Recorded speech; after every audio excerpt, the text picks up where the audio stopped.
கோட்டைன்னு ஒரு ஊர்ல இருந்து ஒரு பையனை செலக்ட் பண்ணியிருக்கோம். நான் அந்த ஊர் பக்கத்துல போனதுனால நான் தான் வெரிஃபிகேஷன் போயிருக்கேன். அந்த பையனோட வீட்டுக்கு நான் தான் வெரிஃபிகேஷன் போயிருக்கேன். குடிசை வீடு, அந்த வீட்டுக்கு வெளியில உட்காந்து அந்த பையனோட நான் பேசிட்டு இருக்கேன். நல்ல மார்க் தான் எடுத்திருந்தான். இருந்தாலும் நான் கேட்டேன், ஏன் தம்பி நீ இன்னும் கொஞ்சம் மார்க் எடுத்துருக்கலாமே, மார்க் கொஞ்சம் கம்மியா இருக்க மாதிரி இருக்கு அப்படின்னு. நான் என்ன நினைச்சேன், டீச்சர் சரியில்லை, ஸ்கூல் சரியில்லை, அப்படியே தான் சொல்லுவான்னு நினைச்சேன். அவங்க அப்பாவை ப்ளேம் பண்றான். சொல்றான், சார் எங்க அப்பா சரியில்லை சார், அவர் ஒரு டீ கடையில் டீ மாஸ்டரா இருக்காரு, அவர் மட்டும் கொஞ்சம் நல்லா படிச்சு நல்ல வேலை இருந்தாருன்னா என்ன ஒரு நல்ல பிரைவேட் ஸ்கூல்ல போட்டுருப்பாரு. நான் ஒரு கவர்மெண்ட்ல ஆஃப்டர் ஆல் ஒரு தமிழ் மீடியம் ஸ்கூல்ல படிச்சேன். அவன் சொல்ற வேர்டு என்னன்னா, ஆஃப்டர் ஆல் ஒரு தமிழ் மீடியம் ஸ்கூல்ல படிச்சேன் அப்படின்றான். எனக்கு அது வரைக்கும் கோவம் வரல. அப்ப டக்குன்னு நான் என்ன பண்ணிட்டேன், ஏன் தம்பி அப்பா டீ கடையில் வேலை செஞ்சு தானே உன்னை படிக்க வச்சிருக்காரு, அது நீ தேங்க்ஃபுல்லா தானே இருக்கணும் சார். அவரோட கஷ்டத்தெல்லாம் அவரோட வச்சுக்கணும் சார், எனக்கு என்ன படிக்க வச்சிருக்கணும்ல சார், நான் ஒரு நல்ல பிரைவேட் ஸ்கூல்ல படிச்சிருந்தா நான் எவ்வளவு நல்லா படிச்சிருப்பேன் சார் அப்படின்னு. அவங்க அப்பா மேல அவனுக்கு அவ்வளோ ஒரு கோவம் இருக்கு. அப்போ நான் சொன்னேன், உங்க அப்பாவோட டீ கடை எங்க இருக்குன்னு. அது மெயின் ரோட்ல தான் சார் இருக்கு. இப்போ நான் கார்ல வந்திருந்தேன். அந்த கார்ல அவங்க அம்மாவும் ஏறிட்டாங்க, அந்த பையனையும் ஏற்றிட்டு, நீ எனக்கு அப்பாவோட டீ கடைக்கு என்ன கூட்டிட்டு போ அப்படின்னு கூட்டிட்டு போனோம். அருப்புக்கோட்டைன்ற ஊர் ரொம்ப சின்ன ஊர், அந்த ரோடெல்லாம் ரொம்ப சின்ன சின்ன ரோடா இருக்கு. அவங்க அம்மா கிட்ட கேட்டேன், அந்த டீ கடை எங்கம்மா இருக்குன்னு. அதை பாருங்க சார், அதான் சார் டீ கடை. நான் வண்டியை முன்னாடி நிறுத்திட்டேன், கண்ணாடி இறக்கிட்டு உங்க அப்பா என்ன பண்றாருன்னு பாடுறா அப்படின்னு. அவங்க அப்பா டீ மாஸ்டர், டீ ஆத்துறாரு. பாத்துட்டேன்னா அவன் வந்து என்ன சட்டி ஆத்துறாரு அப்படின்னா சொன்னேன், இறங்கி வா அப்படின்ட்டு. அவங்க அம்மா கிட்ட கேட்டேன், உங்க வீட்டுக்காரர் எத்தனை மணிக்கு வீட்டுல இருந்து கிளம்பி இங்க வருவாரு, எத்தனை மணிக்கு கிளம்பி டீ கடைக்கு வருவாரு சார்? காலைல 3 மணிக்கு எந்திரிப்பாரு, 4 மணிக்கு அவர் தான் வந்து டீ கடையை ஓப்பன் பண்ணணும். அங்கே வேலை செய்யறாரு, அவரோட டீ கடை கிடையாது, டீ மாஸ்டர் இருக்காரு. 4 மணிக்கு டீ வந்து ஓப்பன் பண்ணணும், டீ கடை ஓப்பன் பண்ணணும். சரி 4 மணிக்கு வந்து நிக்கிறாரு. அப்போ ஓனர் அங்கே தான் இருக்காரு, கல்லாப்பட்டியில ஓனர் உட்காந்துருக்காரு. நான் சொன்னேன், அந்த பையனையே வச்சு தான் கேட்க சொன்னேன், இவர் எவ்வளவு நேரம் உட்காருவாரு அப்படின்னு கேட்டேன். இந்த டீ மாஸ்டர் இருக்காருல அவங்க அப்பா, எவ்வளவு நேரம் சார் இவருக்கு உட்கார டைம் கிடைக்கும்? மதியானம் 2ல இருந்து 2:30 மணி வரைக்கும் சாப்பிட்ற டைம்ல உட்காருவாராம். காலையில 4 மணிக்கு ஒரு மனுஷன் போய் நிக்கிறான் டீ ஆத்துறதுக்கு, மதியானம் 2ல இருந்து 2:30 மணி வரைக்கும் தான் அவனால உட்கார முடியும். திருப்பி நைட்டு 9 மணி வரைக்கும் அந்த டீ கடை வேலை செஞ்சு பாத்திரத்தெல்லாம் கழுவி கடையை சாத்திட்டு 10 மணிக்கு திருப்பி வீட்டுக்கு வராரு. படுக்கிறது 11 மணிக்கு, டெய்லி 3 மணிக்கு எந்திரிக்கிறார்.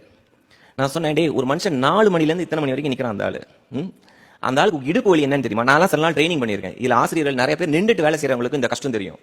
கொஞ்ச நேரம் நின்றுட்டு வேலை செஞ்சுட்டு போய் அந்த சேர்ல உட்காந்து பாருங்க, ஒரு சுகமா இருக்கும் பேக் ரெஸ்ட் பண்றது.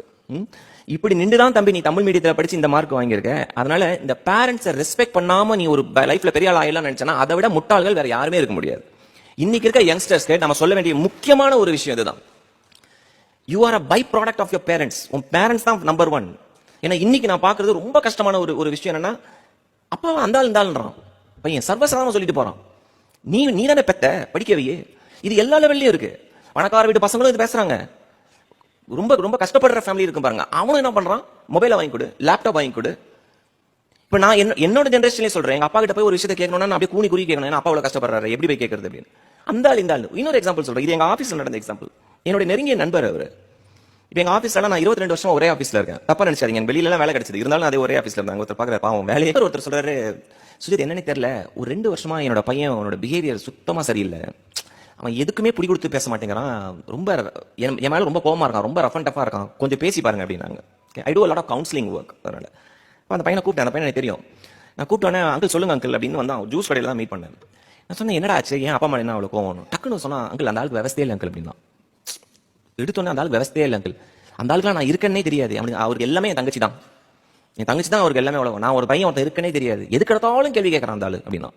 நான் கவுன்சிலர் இருந்தேன்னா இருந்த கோவத்துக்கு எந்திரிச்சு பலாரும் அரைஞ்சிடலாம் போல தோணுது. ஓகே, ஏன்னா I know how much is father's lakhs. இருந்தாலும் நம்ம கவுன்சிலர்ல, அதனால ரூல் பண்ணி, ஏன்டா ஏன் இவ்வளவு கோவம் தான் சொல்றான், தங்கச்சி தான் எல்லாமே, நான் எது கேட்டாலும் கொடுக்க மாட்டாரு, எது கேட்டாலும் கோவப்படுறாரு என்கிட்ட. அப்ப நான் கேட்டேன், நீ எப்போ வீட்டுக்கு போற அப்படின்னு. எங்க அப்பா ஆபீஸ்ல இருந்து வந்து அவர் சாப்பிட்டு ரூமுக்கு போன பிறகு தான் நான் வீட்டுக்கே போவேன். சரி காலைல எப்ப கிளம்பு? அவர் கிளம்பி கார் எடுத்துட்டு வெளியில போன பிறகு தான் நான் கிளம்பு, அவர் மூஞ்சிலே முடிக்கிறது இல்லை நான் அப்படின்னா. அவ்வளவு கோவத்தை வச்சிருக்கான்.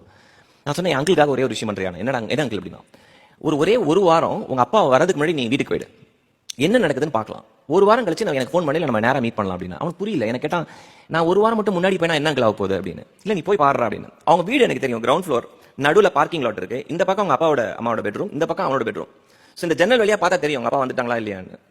முதல் நாள் தலைவர் வீட்டுக்கு போயிட்டார் சீக்கிரம். அவங்க அப்பா வந்து காரை பார்க் பண்றாரு. காரை பார்க் பண்ணி ஷூவை கழட்டிட்டு சாக்ஸ் கழட்டும் போதே அவர் கேட்ட முதல் கேள்வி அவங்க ஒய்ஃப் கிட்ட, தம்பி வந்துட்டானா? இதான் ஃபர்ஸ்ட் கேட்கலாம், தம்பி வந்துட்டானா? இவனுக்கு புரியல, தம்பின்னு யாரை சொல்றாருன்னு நம்மளுக்கு ஐடியா கிடையாது. ஓகே, உள்ள போனோன்னே கேட்கறான், அவன் காலையில அந்த இதுக்கு டூருக்கு பைசா கேட்டானே, கொடுத்துட்டியா? நான் கொடுத்துட்டியா தெரியல. ஸோ இது முதல் நாள் எதாச்சும் நடந்துச்சுன்னு விட்டான். 2வது நாள் செவ்வாய்க்கிழமை போறான். செவ்வாய்க்கிழமை இது நடக்குது. உள்ள வந்தோடனே தம்பி வந்துட்டானா, அவன் ஃபோன் பண்ணானா பார்த்து அவங்க அம்மா ஒய்ஃப் கிட்ட பையனை பத்தி மட்டும் தான் பேசுறாரு. நைட்டு 1 மணிக்கு பையன் தூங்கிட்டு இருக்கான். திடீர்னு அவனால் தூங்க வரல. 2வது நாள் பெட்ல புரண்டு படுக்கிறான். டக்குன்னு யாரோ கதவை திறக்கிறாங்க, யாருன்னு தெரியல, தூங்குற மாதிரி நடிக்கிறான் பையன். அப்பா வந்து பையனோட தலையை தடை கொடுத்துட்டு நெத்தியில ஒரு முத்தம் கொடுத்துட்டு கொஞ்ச நேரம் உட்காந்து பையனை பாக்குறாரு. இவன் நைட் இருட்டுல தூக்கத்துல ஒரு கண்ணில் மட்டும் பாக்குறான் அவங்க அப்பாவை. ஓகே, பைசா எடுத்து பையனோட பாக்கெட்ல பைசா வச்சுட்டு ரூமுக்கு போயிடுறாரு. இது 2வது நாள். 3வது நாள் அதே நடக்குது. திருப்பி உள்ள வராரு, பையனுக்கு நெத்தியில தடவை, எல்லாம் 1 மணி 1:30 மணிக்கு நைட் நடக்குது இதெல்லாம்.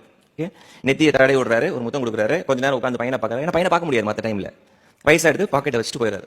புதன்கிழமை அன்னைக்கு எனக்கு நைட்டு ஃபோன் பண்றான். ஃபோன் பண்ணி சாரி வியாழக்கிழமை அன்னைக்கு ஃபோன் பண்ணி தேம்பி அழுகுறான் என்கிட்ட போன்ல. இப்ப நம்மளுக்கு ஃபோன் பண்ணி யாரும் அழுத என்ன தோணும் நம்மளுக்கு டக்குன்னு? என்னடா ஆச்சு, ஏதாவது தப்பா நடந்துச்சாங்க, என்னடா ஆச்சுன்னா அவங்க தேம்பி அழுது சொல்றான், அங்கிள் நான் எங்க அப்பா எவ்வளவு தப்பா நினைச்சிருக்கிறேன், என்ன தம்பின்னு தான் கூப்பிடுறாரு, வீட்டுக்குள்ள வந்தா தம்பின்னு தான் கூப்பிடுறாரு, நான் நினைச்சிட்டு இருக்கிறேன் டெய்லி எங்க அம்மா தான் பைசா கொடுக்குறாங்கன்னு. எங்க அப்பா தான் பைசா வச்சுட்டு எங்க அம்மா கிட்ட சொல்லிட்டு போறாரு. டெய்லி வந்து உட்கார்றாரு அங்கிள், நைட் வந்து உட்கார்றாரு என்கிட்ட. இவரை தான் நான் தப்பா புரிஞ்சிருக்கிறேன். கேட்டு என்கிட்ட கேட்டான், அங்கிள் உங்களுக்கு எப்படி எங்களுக்கு தெரியும் இதெல்லாம், எங்க அப்பா சொன்னாரா அப்படின்னு. நான் சொன்னேன், உங்க அப்பா நான் சொல்லடா, எல்லா அப்பாவும் இப்படிதான், உலகத்திலேயே இருக்கிற ஒரு டம்மி பீஸ், இமோஷன்ஸை காட்ட தெரியாத ஒரு டம்மி பீஸ் யார் அப்படின்னா அப்பா தான். வெளியில நான் எவ்வளவு ஸ்ட்ரிக்ட் தெரியுமா அப்படின்னு மாதிரி சுத்திட்டு இருக்கலாம் உள்ள, ஆனா இமோஷனலி தேர் சோ வீக். இந்த பையனோட எக்ஸாம்பிள் தான் நான் சொல்றது. அப்பா அம்மா மேல அப்படி என்ன வெறுப்பு வருது நம்மளோட யங்ஸ்டர்ஸ்க்கு? அப்போ இது நம்மளுடைய பொறுப்பு இருக்குல்ல. 5 வயசு வரைக்கும் அப்பா தான் எனக்கு மிகப்பெரிய ஹீரோ, அம்மா தான் எனக்கு மிகப்பெரிய ஹீரோன்னு சொல்ற ஒரு குழந்தை 10 வயசு 15 வயசு வரும்போது அப்பா அம்மா கிட்ட சொல்றது, அம்மா கிட்ட சொல்றது, அம்மா சும்மா தேவையில்லாம பேச சொல்லாத, எனக்கு தெரியாதா, என் ஃப்ரெண்ட்ஸுக்கு தான் எல்லாம் தெரியும். 20 வயசு வரும்போது உனக்கு பாய் ஃப்ரெண்டோ கேர்ள் ஃப்ரெண்டா இருப்பாங்க, எல்லாமே அவங்களுக்கு தான் தெரியும், படிப்பு பத்தி அவங்களுக்கு தான் தெரியும், உனக்கு என்ன தெரியும் அப்படின்னு கேட்பாங்க. 25 வயசுலாம் காலி, அது வந்து பீக் ஆஃப் அந்த ஆட்டிடியூட் அங்க இருக்கும். எங்க அப்பாக்கு என்ன தெரியும், படிக்காதவர். ஆனா லைஃப் கம்ஸ் ஃபுல் சர்க்கிள். ஒரு 35-40 வயசு வரும்போது எதை கேட்டாலும் அப்பாவை கேட்டு செய்யலாமான்னு தோணும் நம்மளுக்கு. அப்பாவோட அட்வைஸ் கிடைச்சா நல்லா இருக்குமே, அம்மாவோட அட்வைஸ் கிடைச்சா நல்லா இருக்குமே. Not all of us are lucky. நம்ம எல்லாரும் லக்கி கிடையாது.